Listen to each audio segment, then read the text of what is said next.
All right, so I didn't want to talk. What's up, AJ, Bird Blog? I don't even know what number this is, but I'm going to speak about this whole Joe Mixon thing because obviously it's going to be a reality that somebody in the NFL is going to pick up this dude from Oklahoma simply because he is a good player.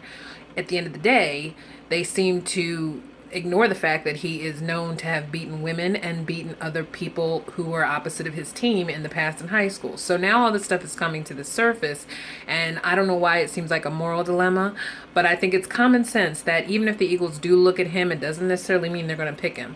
I'm praying that they don't. I'm praying that for once they put their foot down. They've let a lot of rehab cases back into the fold, i.e. Michael Vick, but the difference was Michael Vick turned into a better person than he was going in. And I think that now that he knows what his life was like taken away from his freedoms, I don't think he's going to repeat his behavior. Whereas this kid hasn't really had anything taken away from him. So he won't know unless he's sitting there at draft day, unpicked, undrafted. And then maybe he'll realize the error of his ways. Until then, all this news about him being picked in the second round is disgusting and sad. And I think that because we are so desperate for heroes in Philly, we'll take anybody. But we don't need to take him. The Eagles are not going to lose anything or gain anything by getting him on the team.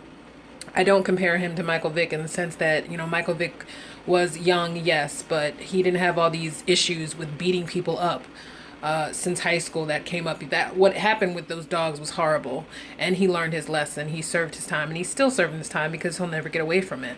But he's pretty much learned his lesson. This kid, we don't know, because if you give him a contract, he's going to assume that anything he did in the past doesn't have to hold any weight. And the most recent crime he's done as of now is that he ripped up a parking ticket or something and didn't pay it. So we don't know if he has a short fuse. We don't know if maybe it's just a lot of hubbub. But in my opinion as a fan and as someone who works there and has to deal with all this stuff, I just hope that the Eagles take the